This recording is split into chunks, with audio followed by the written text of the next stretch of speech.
Hello everyone, ఇలాంటి videos ముందుగా కావాలి అనుకుంటే వెంటనే మా ఛానల్ని సబ్స్క్రైబ్ చేసుకోండి. అప్కమింగ్ రివ్యూలోకి వెళ్ళిపోదాం. ఎపిసోడ్ స్టార్ట్ అవ్వగానే కావ్య తన రూమ్కి వచ్చి బాధపడుతూ ఉంటుంది. ఇంతలో రాజు వచ్చి తన భుజంపై చెయ్యి వేస్తారు.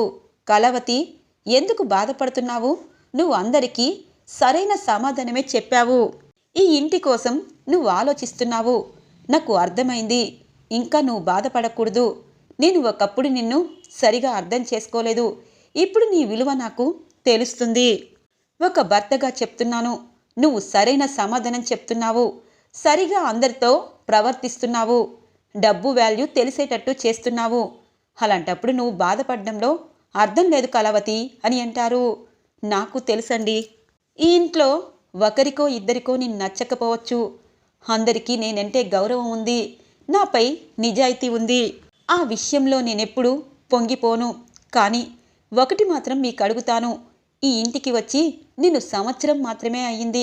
కానీ అమ్మమ్మగారు, తాతగారు, అలాగే ఈ ఇంటి పరువు ప్రతిష్ట కోసం ఆలోచిస్తున్నాను.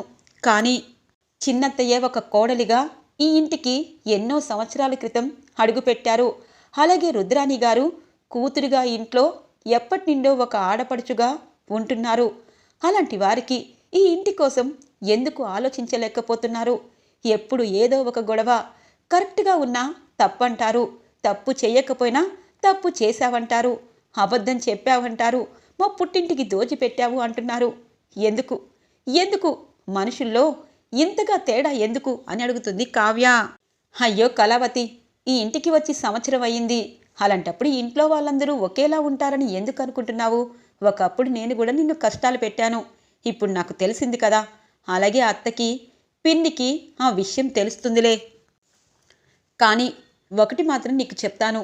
ఎందుకంటే ఏ విషయంలో అయినా డబ్బు గురించి ఆలోచించవచ్చు, కానీ భోజనం విషయంలో ఆలోచించకూడదు. అందుకే శాంతాకి ఎవరికి నచ్చిన కర్రీసు వాళ్ళకి వండమని నువ్వే చెప్పు అని అంటారు.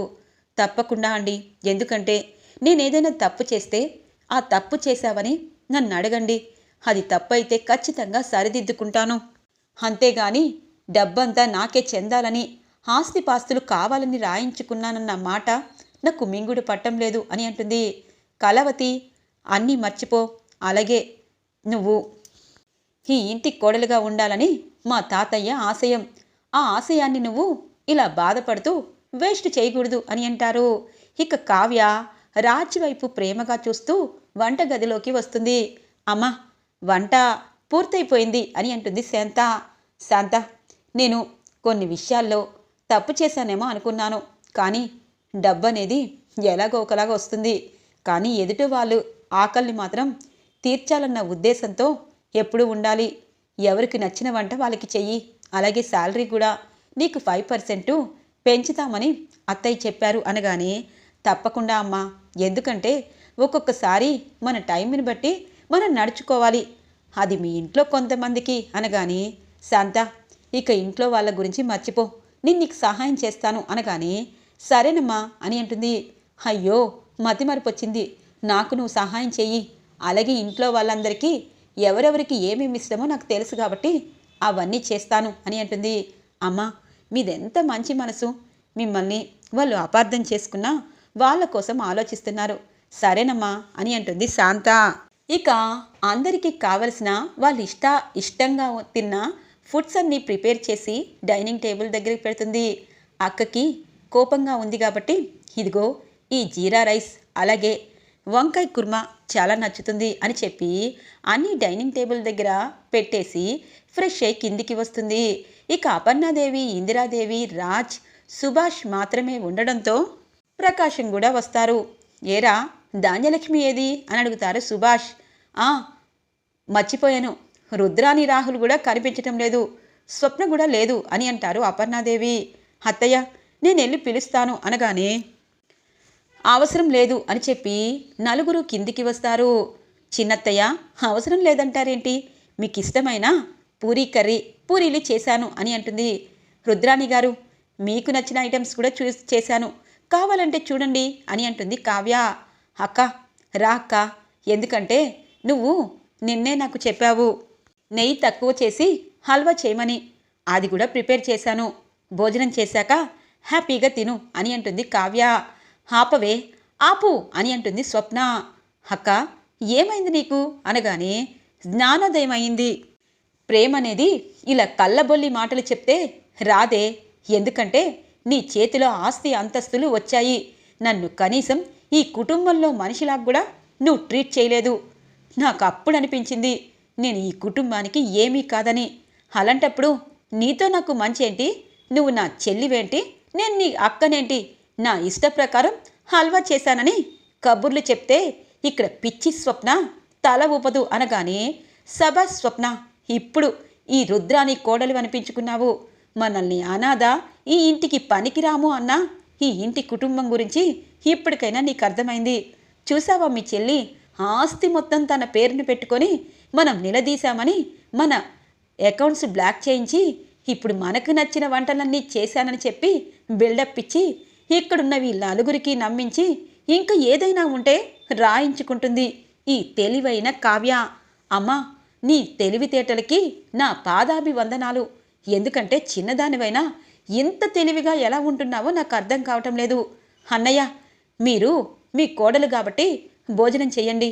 తన ఆస్తులు మీయే కాబట్టి మీరు ఆస్తుల గురించి పట్టించుకోవద్దు. మేం మాత్రం మీతో కలిసి భోజనం చేయము. అలాగే ఆస్తి లేకపోయినా ధాన్యలక్ష్మి బయటికి వెళ్ళి బ్రతకచ్చు అని అంటుంది. అవును రుద్రాని, అవును. బ్లాక్ చేసి మన పరువుని తీసి మనకి కనీసం ఆవిడ గారిని అడిగే స్థితిలోకి తీసుకొచ్చింది. ఇది ఒక బ్రతికేనా అనిపిస్తుంది. నిజమే, మామయ్య గారు ఆస్తి విషయంలో తగులాడకూడదని చెప్పి నేను చచ్చిపోతానేమోని భయపడుతూ కోమాలోకి వెళ్ళిపోయారు. నేను అప్పటి నుండి పశ్చాత్తాప పడుతున్నాను. కానీ ఈ కావ్యకి తన పేరు మీద ఆస్తిని రాశాక నేను సహించలేకపోతున్నాను. కానీ ఒకటి మాత్రం నిజం, ఇంకా మీ కోడల్ని మీరు వెనకేసుకుని వస్తే దానికంటే పాపం ఏమీ ఉండదు.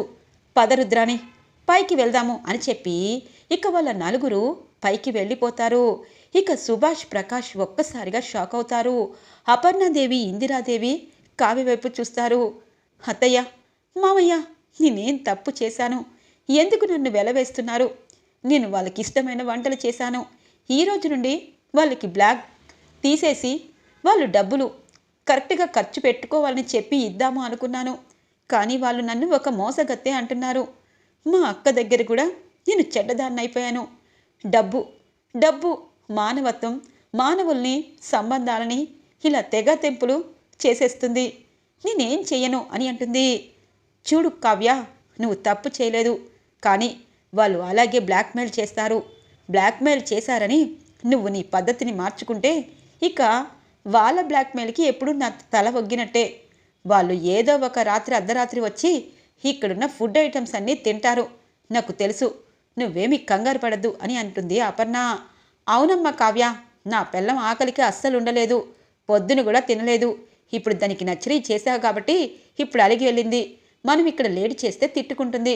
నువ్వు కూడా కూర్చొని భోజనం చెయ్యి. ఇలాంటి విషయాలు పట్టించుకోకు అని అంటారు ప్రకాశం. ఇక రాజ్ అంటారు, కలవతి, నీకు ఆల్రెడీ చెప్పాను, అందరూ ఒకేలా ఉండరు.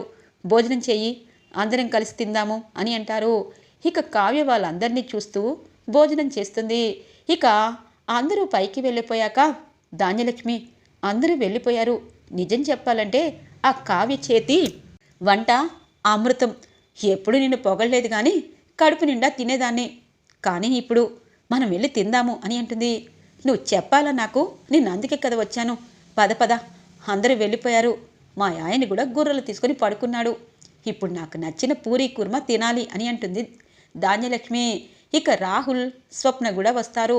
స్వప్న, నీకు నేను తెస్తాలే అనగానే, వద్దులే అత్త, ఎందుకంటే నా చెల్లికి నాకు గొడవలు మొదలయ్యాయి కాబట్టి నువ్వు నా దగ్గరికి రావాలనుకుంటున్నావు. నువ్వే సరైన దానివైతే నాకెందుకు ఈ తిప్పలు అని అంటుంది స్వప్న. స్వప్న, ఈ రోజు నుండి నేను మారిపోయానే. ఎందుకంటే నువ్వు నా వారసుడిని మోస్తున్నావు. వారసుడు శ్రీమంతం అదంతా గొప్పగా జరిపించాలి. అలాగే నా మనవడు బయటికి వచ్చేటప్పటికి వాడికి ఈ నానమ్మ తరపు కొన్ని కోట్ల ఆస్తి రావాలి. నీకోసమే అనగానే, రుద్రాని, కలలు బాగానే కంటున్నావు కానీ ముందు మన కడుపులో ఏమీ లేదన్న సంగతి గుర్తుపెట్టుకో. తర్వాత కోట్ల గురించి ఆలోచిద్దువు అని అంటుంది ధాన్యలక్ష్మి. అవునవును అని చెప్పి అందరూ డైనింగ్ టేబుల్ దగ్గరికి వచ్చి చక్కగా కావ్య వండిన వంటని దొంగతనంగా భోజనం చేస్తూ ఉంటారు.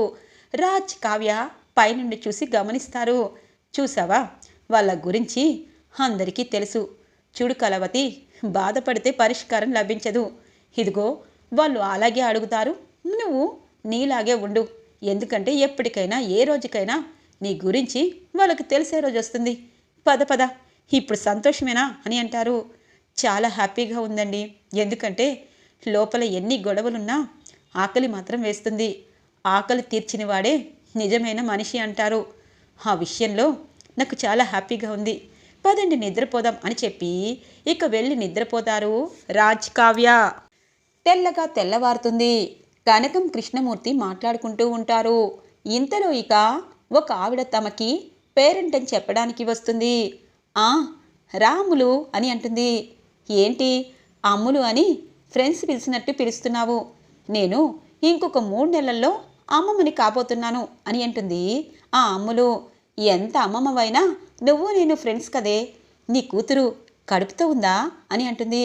కడుపుతో ఉండడం ఏంటే, ఇప్పుడు 6వ నెల. ఇక ఆడపిల్లకి శ్రీమంతం చేయాలి కదా. అత్తింటి వారు వస్తారు. 5వ నెల నిండిపోతుంది కాబట్టి అప్పుడే చేసేస్తాం. 6వ నెల వస్తుంది. నువ్వు నీ కూతుర్లు రండి. నీ కూతుర్లకి మంచి సంబంధాలు వచ్చాయంట కదా. మీ స్వప్న కూడా కడుపుతో ఉందంట కదా. మరి నీ శ్రీమంతం అంగరంగ వైభవంగా చేయవా ఏంటి? అప్పుడు మమ్మల్ని పిలవ్వా ఏంటి అని అంటుంది ఆ అమ్ములు. అయ్యో తప్పకుండా అమ్ములు అని చెప్పి అంటుంది కనకం. కనకానికి బొట్టు పెట్టి ఇక అమ్ములు వెళ్ళిపోతుంది. ఇక కృష్ణమూర్తి దగ్గరికి వస్తుంది. ఏమయ్యా, ఎప్పుడూ ఏదో ఒక కష్టాలు తిప్పలు వస్తూనే ఉన్నాయి.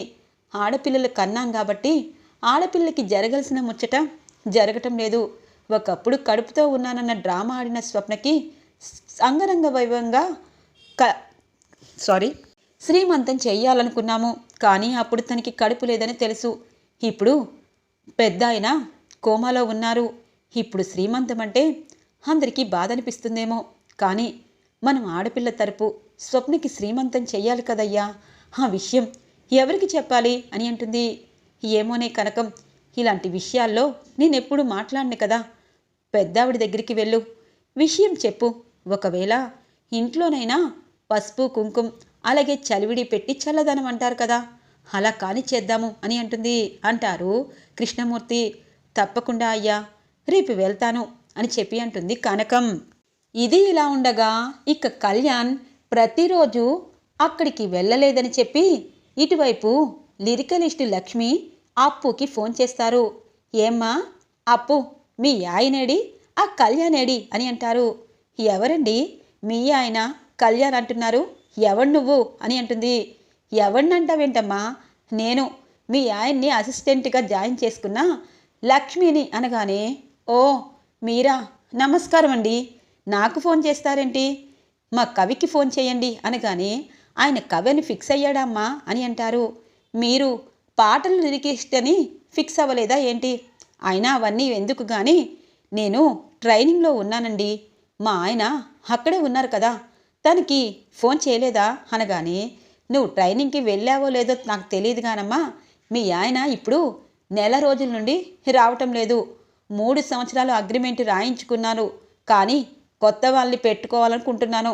ఇక్కడ పాటల ఆఫర్లు బోల్డ్ అన్నీ వస్తున్నాయి. ఆఫర్స్ అన్నీ వదిలేయాల్సి వస్తుంది.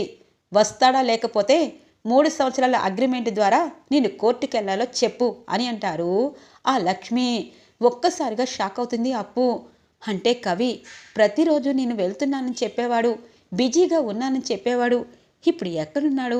కవికి ఫోన్ చేయాలి అని చెప్పి ఫోన్ చేయబోతూ ఉండగానే ఇంతలో తన ఫ్రెండ్ వచ్చి అప్పుని తీసుకెళ్ళిపోతుంది. చెయ్యాలి, ఎలాగైనా చెయ్యాలి అని అనుకుంటుంది అప్పు. ఇది ఇలా ఉండగా ఇక హాల్లో అందరూ కూర్చుని ఉంటారు దుగ్గిరాల ఫ్యామిలీ. ఇంతలో ఫోన్ వస్తుంది ఇందిరాదేవికి. ఇక ఇందిరాదేవి ఫోన్ లిఫ్ట్ చేసేలోపు ఆ ఫోన్ని సుభాష్ తీసుకుంటారు. డాక్టర్ చెప్పండి అని అంటారు. చూడండి సుభాష్ గారు, మీరు చెక్ ఇచ్చారు, దానిలో డబ్బు లేదు. అలాగే హాస్పిటల్ బిల్ పే చేయాలి. కోమాలో ఉన్న పేషెంట్కి ఎంత ఖర్చు అవుతుందో మీకు తెలియంది కాదు. హాస్పిటల్ నెల రోజులు భరించినా మీరింకా దానికి అమౌంట్ ఇవ్వలేదు అని అంటారు. సారీ డాక్టర్, మేము బిజీగా ఉన్నాము, ఇప్పుడే మీ అమౌంట్ని క్రెడిట్ చేస్తాము అని అంటారు Subhash. Thank you so much అని చెప్పి డాక్టర్ కట్ చేయడంతో ఇక అపర్ణాదేవి అంటుంది, ఏమైందండి, ఏంటి అనగానే సుభాష్ చెప్పు ఏమైంది నాన్న అని అంటారు. అమ్మా కొంచెం సేపు ఆగండి, కావ్య కావ్య అని పిలుస్తారు సుభాష్. ఆ మామయ్య అని చెప్పి అంటూ ఉండగానే రాజ్ కూడా కిందికి వస్తారు. అమ్మ కావ్య, హాస్పిటల్ బిల్లు ఇంకా పే చేయలేదంట, ఏమైంది అని అంటారు. ఒక్కసారిగా షాక్ అయిపోతుంది కావ్య. ఇంతలో ధాన్యలక్ష్మి వస్తుంది. ఇప్పటికైనా ఈవిడి గురించి అర్థమైందా, మనందరి మీద ప్రేమ ఉన్నట్టు నటిస్తూ ఒక్క రూపాయి కూడా ఖర్చు పెట్టడం లేదు, ఆఖరికి మామయ్య గారి హాస్పిటల్లో ఉన్న బిల్లును కూడా పే చేయటం లేదు, మామయ్య గారికి కనీసం ట్యాబ్లెట్లు ఇంజెక్షన్లకి డబ్బులైనా ఇస్తుందో లేదో ఈ మాహతల్లి అని అంటుంది. చిన్నత్తయ్య, ఎందుకు ప్రతిసారి నన్ను తప్పుగా మాట్లాడతారు అసలు అని అంటుంది. కలవతి నువ్వు వాగు అని అంటారు. పిన్ని, మీకు తెలిసి తెలియని మాటలు అనద్దు అనగానే, చూడు రాజ్, కావ్య మామయ్య గారి హాస్పిటల్ బిల్లు ఎందుకు కట్టలేదు, ఎన్ని సమస్యలు ఉన్నా ఆ బిల్లు కట్టాలి కదా అని అంటారు అపర్ణాదేవి. ఇక ఇందిరాదేవి అంటారు, చెప్పమ్మ కావ్య, ఏమైంది, ఎందుకు నువ్వు ఇలా మారిపోయావు, ఏ బిల్లు పే చేయటం లేదు. అలాగే అనగానే, అవునమ్మా చెప్పు, నాన్నగారి బిల్లు ఎందుకు పే చేయలేదు, మన దగ్గర డబ్బుంది, ఈరోజు హాస్పిటల్లో డాక్టరే డైరెక్ట్గా ఫోన్ చేశారంటే మన ఇంటి పరువు పోతుంది అని అంటారు. ఇక కావ్య రాజ్ వైపు చూస్తూ ఉంటుంది. చెప్పండి, మీరిద్దరూ ఏదో ఆలోచిస్తున్నారు, దేనికోసమో బాధపడుతున్నారు, ఇంకా మీరు ఇలాగే ఉంటే ఏదైనా జరగచ్చు, నిజం చెప్పండి అని అంటుంది అపర్ణాదేవి. ఇంతలో అనామిక సామంత్ దుగ్గిరాల ఇంటికి చప్పట్లు కొట్టుకుంటూ వస్తారు. ఏంటి, నువ్వేంటి అని అంటుంది అపర్ణాదేవి. నేను మీ ఇంటికి రావాలని అస్సలు అనుకోను, ఎందుకంటే ఈ ఇల్లంటే నాకు చాలా అసహ్యం, కానీ మీ కోడలు మీ కొడుకు మీ దగ్గర ఒక విషయం దాచారు, అలాంటి విషయాలు మీకు చెప్తే ఈ అనామిక చాలా హ్యాపీగా ఫీల్ అవుతుంది, అందుకే వెళ్తూ వెళ్తూ మీ ఇంటి దగ్గర ఆగాను అనగానే, ఏంటా విషయం అని అంటుంది రుద్రాని. ఇక ధాన్యలక్ష్మి, నువ్వు చెప్తే మేం వినేదేంటి, బయటికి వెళ్ళవే అని అంటుంది. అయ్యో అత్త, కానీ అత్త, నీకెంత పరిస్థితి వచ్చింది, నీ కొడుకేమో అక్కడ లేబర్ పనులు చేస్తున్నాడు, నువ్వేమో ఇక్కడ తినడానికి కూడా తిండి లేకుండా మాడిపోతున్నావు, అయినా నీకు బుద్ధి లేకుండా నన్ను వేవే అంటావా, ఇప్పుడు నేను చెప్పే సమాధానానికి నీ మైండ్ బ్లాంక్ అయిపోతుంది. నో నో నో, ఇక్కడ ఉన్న వాళ్ళందరి మైండ్ బ్లాంక్ అవుతుంది, చెప్తున్నాను. నిజం చెప్పాలంటే ఈ రాజ్ కావ్య మీ కుటుంబానికి ఎంతో త్యాగధనుల్లాగా మిగిలిపోవాలని చూస్తున్నారు. అక్కడున్న సీతారామయ్య గారు ఒక ఫ్రెండ్ను నమ్మి 100 కోట్లకి సంతకం చేసి ఇప్పుడు కోమాలో ఉన్నారు. ఆ ఫ్రెండ్ కొడుకు మోసం చేసేశాడు. 100 కోట్లు ఇప్పుడు మీ కంపెనీ కట్టాలి, కానీ ఆ కంపెనీ మీ మీదకి కట్టకుండా ఆ అప్పంతా ఇదిగో ఇక్కడున్న దేవహృదయాలు భరించాయి. ఆ 100 కోట్లు అప్పు తీరుస్తామని మీ కావ్య రాజ్ ఇద్దరూ ఒప్పుకొని నెలకి 20 కోట్లు ఇస్తామని చెప్పి సర్దుమణిగి చేశారు. ఇప్పటికైనా అర్థమైందా, ఈ ఇంట్లో పెద్దవాళ్ళ నిర్ణయాలకే కట్టుబడి ఉండాలంటారు. మరి పేరుకు పెద్దాయనైన సీతారామయ్య గారు తన ఫ్రెండు ఒక వేస్ట్ ఫెలో అని తెలిసి సంతకం చేసి కుటుంబాన్ని నట్టేట ముంచి ఇప్పుడు కోమాలో ఉన్నారు. పెద్దవారు తప్పు చేస్తే మరి ఇక్కడ ఉన్నవారందరూ ఏం సమాధానం చెప్తారు? ఈ విషయం తెలియక మీరందరూ పాపం కావ్య రాజుని తప్పుపడుతున్నారు. నేను విషయం చెప్పాను కదా సామంత్, వెళ్దాం పదా, ఇక వీళ్ళని ఆ దేవుడు కూడా కాపాడలేడు అని చెప్పి అక్కడి నుండి వెళ్ళిపోతుంది అనామిక. ఇక దుగ్గిరాల ఫ్యామిలీ అంతా ఒక్కసారిగా షాక్ అవుతారు. ఇక రుద్రాని అలాగే ధాన్యలక్ష్మి శివాలయం ఎత్తడానికి శివతాండం చేయడానికి రెడీ అవుతూ ఉంటారు. ఈరోజు ఎపిసోడ్ ఇలా ఇంట్రెస్టింగ్గా ఎండ్ అవుతుంది ఫ్రెండ్స్. రాబోయే ఎపిసోడ్స్ కోసం మా ఛానల్ని సబ్స్క్రైబ్ చేసుకోండి. Thanks for watching friends.